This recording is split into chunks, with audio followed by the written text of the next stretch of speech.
கர்த்தருக்கு ஸ்தோத்திரம். விழுப்புரம் புதிய பெந்தகோஸ்து சபை வழங்குறதான தேவ சமாதான நேரம் என்ற நிகழ்ச்சியில் உங்கள் மத்தியில் கர்த்தரனை கொண்டு வந்ததுக்காக நான் கர்த்தருக்கு நன்றி சொல்கிறேன். இந்த நாள் செய்தியின் தலைப்பு, எனக்கு ஒரு ஆசீர்வாதம் தர வேண்டும். நியாயாதிபதிகள் புஸ்தகத்தில் 1ஆம் அதிகாரம் 15ஆம் வசனத்தில் இப்படி சொல்லப்பட்டிருக்கிறது. காலேப் தன்னுடைய குமாரத்தியை, அக்சால் ஆகிய தன்னுடைய குமாரத்தியை கல்யாணம் முடித்த பிறகு அவள் தன்னுடைய புருஷனோடு கூட கழுதியில் ஏறிக்கொண்டு போய் கொண்டிருக்கிறார். அந்த அக்சால் தன்னுடைய புருஷனிடத்தில் ஒரு பர்மிஷன், அனுமதி கேட்டுக்கொண்டு தன்னுடைய தகப்படத்தில் பேசுகிறதான காரியத்தை குறித்து நாம் பார்க்கிறோம்.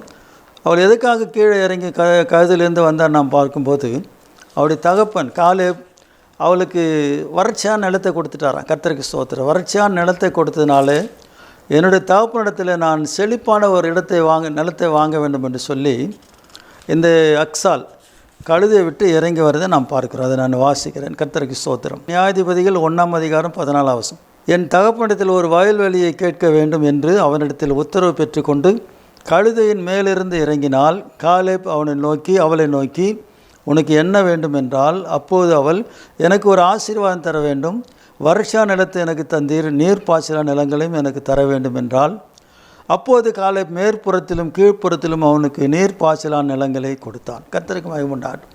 தன்னுடைய தகப்பனாகிய காலேப் வறட்சியான நிலத்தை கொடுத்தார். ஏன் அப்போ வறட்சியான நிலத்தை கொடுத்தாரு?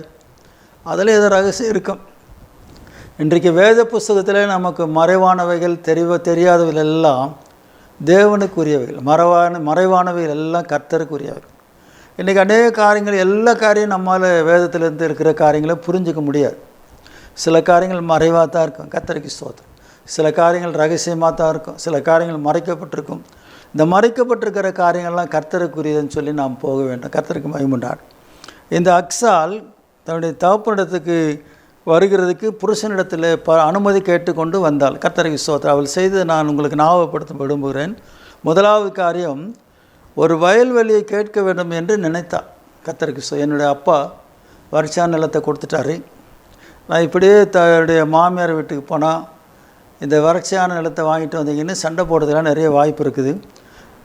இந்த வறட்சியான நிலத்தில் நான் எந்த காரியம் செய்தாலும் அது ஆசீர்வாதமாக இருக்காது. அதனால் என்னுடைய தகப்பனிடத்தில் நான் போய் ஒரு நீர் பாய்ச்சலான இடத்தை கேட்க வேண்டும், அதை வாங்கி கொண்டு வர வேண்டும் என்று சொல்லி தன்னுடைய இருதயத்தில் நினைத்தாள். கர்த்தருக்கு ஸ்தோத்திரம். அந்த கழுதை மேலிருந்து நினைத்தாள். அதை நினைத்தது மாத்திரமல்ல, அந்த காரியத்தை புருஷனிடத்தில் பகிர்ந்து கொண்டு அதை குறித்து புருஷனிடத்தில் அனுமதி கேட்டுக்கொண்டாள், உத்தரவு கேட்டுக்கொண்டு கழுதை மேலேருந்து இறங்குறாள். கர்த்தருக்கு ஸ்தோத்திரம். இன்றைக்கு அநேக காரியங்கள் ஆவிக்குரிய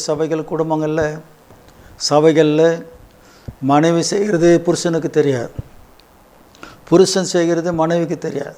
இதுதான் ஆவிக்குரிய குடும்பம். இன்றைக்கு ஆவிக்குரிய சபைகளில் எப்படிப்பட்ட சூழ்நிலைகள் நிறைய இருக்குது. குடும்பமாக ஜெபிப்பாங்க, குடும்பமாக எல்லா காரியம் பகிர்ந்து கொள்வாங்க. ஆனால் இவங்க செய்கிறது அவங்களுக்கு தெரியாது, அவங்க செய்கிறது இவங்களுக்கு தெரியாது. ஆனால் கர்த்தர் எல்லாவற்றையும் பார்க்கிறார். கர்த்தருக்கு ஸ்தோத்திரம். ஆகவே அப்படி தான் ஒரு சம்பவம் நடந்தது. அப்போஸ்தலர் நடவடிக்கை புஸ்தகத்தில் அப்படி தான் ஒரு சம்பவம் நடந்தது. சப்பிராலும் அனனியாவும் அந்த நிலத்தை விற்றாங்க. விற்கும் போது அவள் வருமானப்பட்டு விற்றாங்க. அது மாத்திரமல்ல, ஒரு பங்கை வஞ்சித்து வைக்கும்போது 2 பேரும் தான் வருமானப்பட்டு வஞ்சித்து வைத்தாங்க. ஆனால் பேதுருக்கிட்ட வரும்போது அனனியா தனியாக வராரு, சப்பிரால் தனியாக வராங்க. இப்போ 2 பேரும் ஒன்றா சேர்ந்து வந்தால் பிரச்சனை இல்லை. அனனியா முதல்ல வரும்போது பேதுரு கேட்குற, அனனியாவே இவ்வளவு தான் நிலத்தை விற்றையா? அப்போஸ்தலர் நடவடிக்கை புஸ்தகத்தில் நான் பார்க்கலாம். அதை இப்போ எடுத்தால் நேரம் ஆகி அனனியா சொல்கிறார், ஆமாம் இவ்வளவுக்கு தான் விற்றோம். பேதுரு சொல்லுகிறார், அந்த நிலம் விற்கிறதுக்கு முன்னாடி உங்களுடையதாக இருந்தது, அதை விற்ற பிறகு அதனுடைய கிரயம் உங்களுடைய கையில் இருக்குது, நீ தேவனிடத்தில் பொய் சொல்ல துணிகரம் கொண்டது என்னன்னு சொல்லி கேள்வி கேட்டார். அந்த வார்த்தைகளை கேட்டதுமே அனனியா கீழே விழுந்து செத்து போனான். கர்த்தருக்கு ஸ்தோத்திரம். இந்த செய்தி சப்பிராளுக்கு தெரியாது. கர்த்தருக்கு மகிமை. இந்த செய்தி சப்பிராளுக்கு தெரியாது. அவனை கொண்டு போய் வாலிபர்கள் அடக்கம் பண்ணிட்டு வராங்க. அந்த அம்மா உள்ள நுழையிறான். கர்த்தருக்கு ஸ்தோத்திரம். அந்த அம்மா உள்ள நுழையும் போது பேதுரு அந்த அம்மாவை பார்த்து கேட்குறார், இவ்வளவுக்கு தான் நிலத்தை விற்றீங்களா? ஆமாம். விற்கிறதுக்கு இதே ஸ்டேட்மெண்ட்டு தான் சொல்கிறேன். விற்கிறதுக்கு முன்னாடி உங்களுடையதாக இருந்து, விற்ற பிறகு உங்களுடையதாக இருந்தது. நீயும் உன்னுடைய வீட்டுக்காரும் பரிசுத்த ஆவிடத்தில் பொய் சொல்லிகள், ஒரு பங்கை ஏமாற்றி பொய் சொன்னது என்ன? உன்னுடைய புருஷனுடைய சரீரத்தை அடக்கம் பண்ணினவர்கள் கால்கள் இப்போது வந்திருக்கிறது. அப்படி சொன்னதுமே அந்த அம்மா கீழே விழுந்து உடனே செத்து போனாள். அந்த வசனத்தை நான் வாசிக்கிறேன். 5ஆம் அதிகாரம் 8ஆம் வசனம் 7ஆம் வசனத்துக்கு கூட ஏறக்குறைய 3 மணி நேரத்துக்கு பின்பு அவனுடைய மனைவி நடந்ததை அறியாமல் உள்ளே வந்தாள். பேதுரு அவளை நோக்கி, நிலத்தை இவ்வளவுக்குத்தானா விற்றீர்கள்? எனக்கு சொல் என்றாள். அவள், ஆம், இவ்வளவுக்குத்தான் என்றாள். 9ஆம் வசனம், அவள் பேதுருவை நோக்கி, கர்த்தருடைய ஆவியை சோதிக்கிறதுக்கு நீங்கள் ஒருமனப்பட்டது என்ன?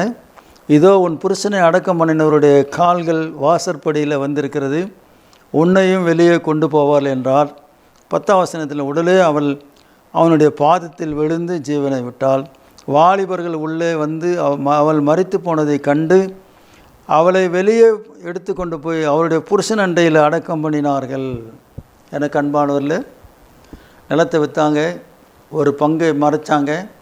ஆனால் அவங்க பேதுருவிடத்தில் வரும்போது 2 பேரும் ஒன்றா வந்திருந்தால் ஒருத்தர் பார்த்து ஒருத்தராக சொல்லியிருப்பாங்க. சொல்ல வேணாம், போய் சொல்ல வேணாம், இந்த அம்மா அவரை பார்த்து சொல்லியிருக்கலாம், அந்த அம்மா இவரை பார்த்து சொல்லியிருக்கலாம், நம்ம ஊழியக்காரர்கிட்ட ஏமாற்றக்கூடாது, போய் சொல்லக்கூடாதுன்னு சொல்லியிருக்கலாம். ஆனால் தனித்தனியாக வந்தாங்க. இன்றைக்கு கூட விசுவாசிங்க பாருங்கள், சபையில் பாஸ்டரை ஏமாற்றுவாங்க. அவங்களுக்கு நல்ல வருமானம் வரும். வருமான வரத்தில் கரெக்ட் சரியாக தசமாக தர மாட்டாங்க. பாஸ்டர்னா போய் பார்த்துட்டு அதுக்கு போகிறார். நாங்கள் பாஸ்டர்களாகி நாங்கள் பார்க்குறோமோ இல்லையோ, பரிசுத்த ஆவியானவர் பார்க்குறார். நீங்கள் ஆண்டவரை ஏமாத்தினா உங்களுக்கு ஆசீர்வாதத்துக்கு பதிலாக சாபம் தான் வரும். கர்த்தருக்கு மகிமையுண்டாகும்.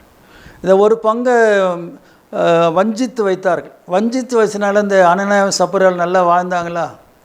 நல்லா கோடீஸ்வரில் மாறினாங்களா? ரொம்ப நாள் இருந்தாங்களா? எல்லா வசதியோடு வாழ்ந்தாங்களா? முடிவு பரிதாபமான முடிவு. அனனியா செத்து போனான். அவனை அடக்கம் பண்ணிட்டு வந்தவர்கள் கால்கள் அங்கே வாசற்படி நின்றது. இவள்கிட்ட சப்பிரால்கிட்ட கேட்கும்போது அவளும் அதே ஸ்டேட்மெண்ட் தான். 2 பேரும் வருமானப்பட்டு பேசிட்டு வந்திருப்பாங்க. நம்ம ஐயா கிட்டே போகிறோம், நான் இப்படி தான் சொல்ல போகிறேன், நீ அப்படியே சொல்லு. பொய் சொல்கிறதுக்கு வருமானப்பட்டார்கள். ஆனால் 2 பேரும் கடைசியில் இறந்து போனார்கள். அந்த கடைசி வசனத்தை பாருங்கள். 10ஆம் வசனத்தில், அவனை புருஷன் அண்டையிலே அடக்கம் பண்ணினார்கள். இப்போ 2 பேரும் பக்கத்தில் அடக்கம் பண்ணிட்டாங்க. எனக்கு அன்பானவர்களே, நான் உங்களுக்கு சொல்லுகிறதான காரியம், இந்த அக்சால் அப்பா கிட்ட சொத்து கேட்க போகிறேன், நிலத்தை கேட்க போகிறேன்னு சொல்லி புருஷனிடத்தில் உத்தரவு கேட்டு கொண்டு வந்தாள். விவரத்தை சொல்லிட்டு வந்தாள். இன்றைக்கு சகோதரிகள், உங்களுடைய புருஷர்களுக்கு எந்த காரியத்தையும் மறைக்காதீங்க. அதே மாதிரி சகோதரர்கள் உங்கள் புருஷர்களுக்கு மனைவிகளுக்கு எந்த காரியத்தையும் மறைக்காதீங்க. 3ஆவதாக அக்சால் செய்த காரியம், கழுதன் மேலிருந்து இறங்கினாள். கர்த்தருக்கு ஸ்தோத்திரம். இன்றைக்கு அநேகர் அப்படியே அவங்க அந்த சாணத்தை விட்டு கீழே இறங்கவே மாட்டாங்க. நீங்கள் இறங்காத இருக்கிறது நல்லது. உங்கள் சாணத்தை விட்டு நீங்கள் எப்போவுமே கீழே இறங்கக்கூடாது. ஆனால் இந்த அக்சால் தகப்பனிடத்தில் வருகிறதுக்கு தன்னை தாழ்த்த வேண்டும். அந்த கழுதையிலிருந்து கீழே இறங்கி வர வேண்டும். இன்றைக்கு ஆண்டவருக்கு முன்பாக நாம் ஆசீர்வாதம் பெற்றுக்கொள்ள வேண்டுமானால் நாம் ஆண்டவருடைய சமூகத்தில் நம்மை தாழ்மைப்படுத்தி ஆண்டவரை தேட வேண்டும். அதுக்கு ஒரு உதாரணமாக, சகரியா ஆண்டவரை பார்க்க வேண்டும் என்று விரும்பினான். அவனுக்குள்ளனானபடினால அத்தி மரத்தில் ஏறி இருந்தான். அங்கேருந்து அவரை பார்த்தான். ஆனால் ஆண்டவர் அந்த இடத்துல வந்து நின்று பார்த்து, சகேயுவே, நீ சீக்கிரமாக இறங்கி வா, நான் வீட்டில் தங்க வேண்டும் என்று சொன்னார். சகேயு சீக்கிரமாக மரத்துலேருந்து கீழே இறங்கி வந்தான்.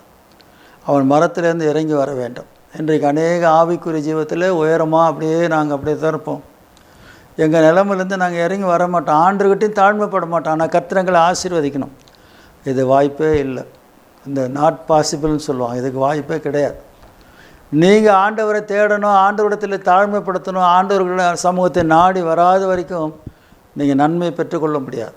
கர்த்தருக்கு ஸ்தோத்திரம். அக்சால் வயல்வெளி கேட்கொண்டு நினைத்தால், 2வது காரியம் புருஷனிடத்தில் உத்தரவு பெற்று கொண்டு வந்தால், 3வது காரியம் கழுதின் மேலிருந்து இறங்கினால், 4வது காரியம் உள்ள நிலைமையை தகப்பனத்தில் சொல்லுகிறார். நல்லா கவனிங்க. அப்பாவுக்கு தெரியாமையா அந்த காலேப் அந்த நிலத்தை கொடுத்துருப்பார், வரிசா நிலத்தை. அது அப்பாவுக்கும் தெரியும், இந்த காலேப்புக்கும் தெரியும். ஆனால் திரும்ப அவங்க அந்த காலேப்பிடத்தில் வந்து, தகப்பனே எனக்கு வறட்சியான நிலத்தை கொடுத்துட்டீங்க, எனக்கு நீர் பாய்ச்சலான நிலத்தை தரணும்னு சொல்லி கேட்டாள். ஆனால் காலேப் மறுப்பு சொல்லாமல் அவள் எந்த காரியத்தை கேட்டாலும் அந்த காரியத்தை காலேப் செய்தாள்.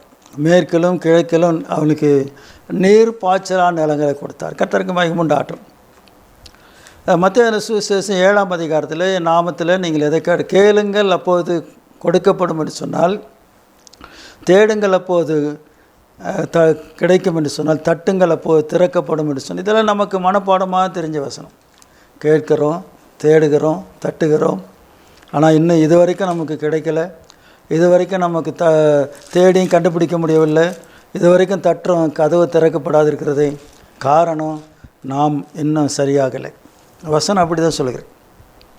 மத்திய 7ஆம் அதிகாரம் 7ஆம் வசனத்தில், கேளுங்கள் அப்போது உங்களுக்கு கொடுக்கப்படும், தேடுங்கள் அப்போது கண்டடைவீர்கள், தட்டுங்கள் அப்போது உங்களுக்கு திறக்கப்படும். ஏனென்றால் கேட்கிறவன் எவனும் பெற்றுக்கொள்கிறான், தேடுகிறவன் கண்டடைகிறான், தட்டுகிறவனுக்கு திறக்கப்படும். உங்களில் எந்த மனுஷனாகிலும் தன்னிடத்தில் அப்பத்தை கேட்கிற தன் மகனுக்கு கல்லை கொடுப்பானோ, மீனை கேட்டால் அவனுக்கு பாம்பை கொடுப்பானோ? ஆகையால் பொல்லாதவர்களாகிய நீங்கள் உங்கள் பிள்ளைகளுக்கு நல்ல ஈவுகளை கொடுக்க அறிந்திருக்கும் போது, பரலோகத்தில் இருக்கிற உங்கள் பிதா தம்மிடத்தில் வேண்டிக் கொடுவர்களுக்கு நன்மையானவைகளை கொடுப்பது அதிக நிச்சயம் அல்லவா? இங்கே அக்சால் தன்னுடைய தகப்பனாகிய காலேப்பிடத்தில் கேட்கிறான். அந்த காலேப் அவளுக்கு நீர் பாய்ச்சலான நிலங்களை கொடுத்தார். ஒரு நிலத்தை மட்டும் இல்லை, நீர் பாய்ச்சலான நிலங்களை கொடுத்தார். கர்த்தருக்கு மகிமை உண்டாகட்டும். ஆகவே இந்த வறட்சி மாற வேண்டுமா? இந்த வறட்சி மாற வேண்டுமானால் நீங்கள் ஏறி இருக்கிற கழுதையிலேருந்து இறங்கி வரணும். சகை வீட்டுக்கு ஆண்டவர் வரணுன்னா அந்த அத்திய மரத்துலேருந்து கீழே இறங்கி வரணும் சகை. அப்போ தான் ஆண்டவரோடு கூட போக முடியும். அப்போ தான் ஆண்டவர் அவர் வீட்டுக்குள்ளே போவார். கர்த்தருக்கு ஸ்தோத்திரம். அப்போ தான் அந்த வீட்டுக்கு ரட்சிப்பு வரும். நாம் ஜெபம் பண்ணுவோம். ஆண்டவர் இந்த வார்த்தைகளை ஆசீர்வதிப்பார்.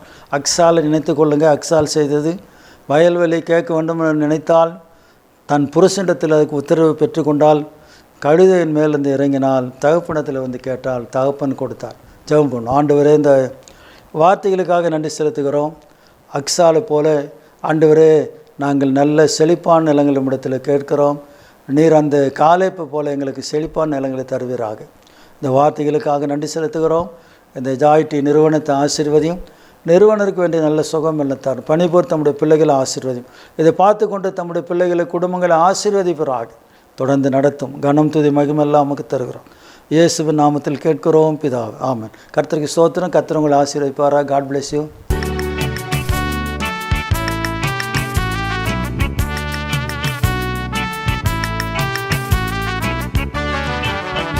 நெஞ்சங்களே வாருங்களே, என் நேசர் இயேசுவிடம்.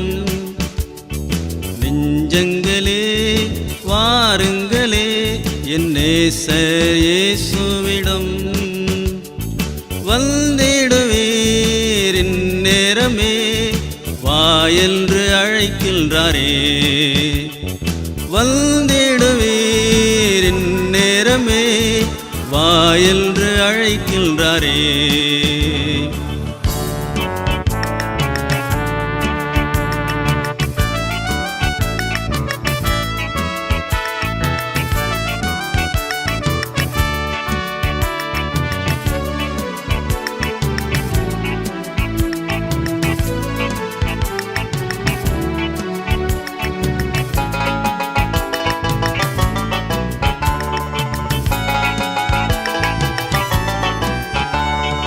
என் பாவ பாரங்களை தன் நெஞ்சில் சுமக்க வந்தார்.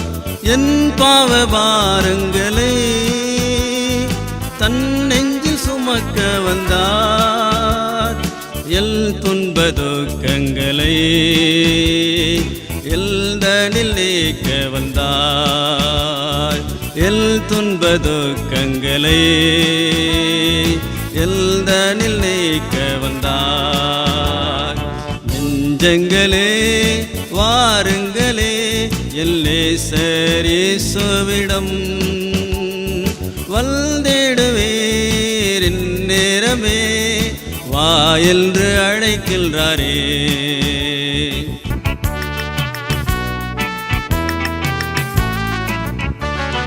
இயேசுவன்றி தெய்வமில்லை, இயேசுவன்றி ரட்சிப்பில்லை.